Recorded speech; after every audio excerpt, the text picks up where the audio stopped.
So, imagine, if you will, a human relations manual for relationships. Dale Carnegie wrote a book called How to Win Friends and Influence People a long time ago, and talked about how people are not necessarily creatures of logic, but creatures of emotion. He came up with several principles to enable people to be better at relationships. Number one is don't criticize, condemn, or complain. Nobody likes a moaner. People are a little bit like plumbing. They're either a radiator or a drain. So be that person who is a radiator rather than the drain. The next one is to give people appreciation. In today's environment, we need to give people appreciation more and say thank you for the things that they do. The next one is to think about giving people a sense of motivation.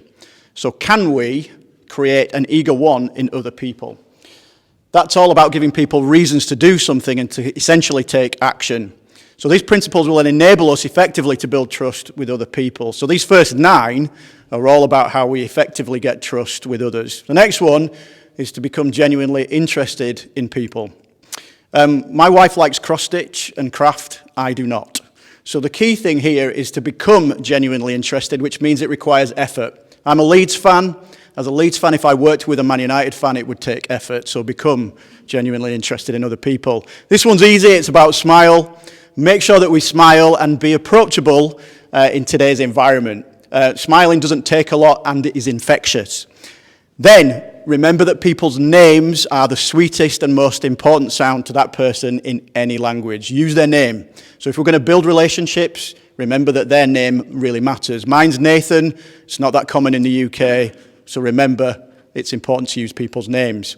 Next thing is to be a good listener, encourage people to talk about themselves. So if we're going to do that, give them a good listening to, make sure that they get the opportunity to get to the point. The next thing is to talk in terms of the other person's interests and not our own.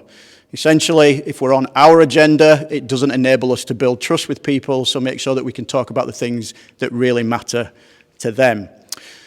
Lastly, in these principles around trust, what we're going to do is look at how we make people feel important. Now, all those 8 things that I just talked about before, if we do all of those things, this one comes for free. It's a little bit like a freebie.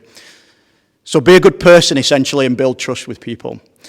Now, these are all about influencing these next set of principles. So I'm just going to talk about them quickly. Number 10 is about avoiding arguments. So if we want to get things done, the best thing to do is avoid that argument. Don't let emotion take control. Number 11 is to show respect for people's opinions and never say, you're wrong. Most people, if you were to tell them that they're wrong, they wouldn't back up and say, do you know what, you're absolutely right. Essentially, avoid telling people that they're mistaken.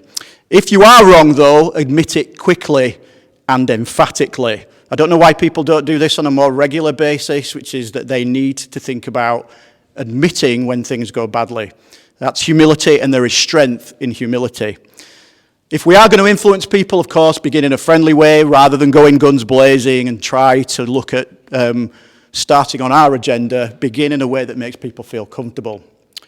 Next, get the other person to say yes, yes, quickly. This is a bit of psychology. People prefer yes over no. So if we can ask questions and get people to give a yes response, it will work, or what we're after will work in our favor. And that's why it's powerful when it comes to influencing. Then, get the other person to do a great deal of the talking and let them feel that their idea is his or hers. Now, in that instance, it's important to make sure that we are on their agenda and think about helping them to feel good about their idea. Of course, today we need to see things from the other person's point of view. This is about empathy. So can we put ourselves in their shoes? And when they come up with ideas and have desires, can we really see the other person's perspective? Because that will enable us then to start to appeal to the nobler motives. That's that's what we're doing today, essentially. We are appealing to a greater cause. We're here for Simon on the Streets, and we're supporting a greater, nobler cause.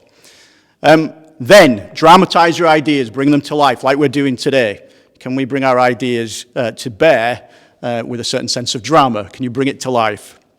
And then lastly, the principle that we are going to finish on in a moment is all about the idea that if we are concerned more with our character than our reputation, our character is about who we are rather than the things that we do. So let's focus on who we are as a person rather than telling people what to do, and in that way, we'll get what we need.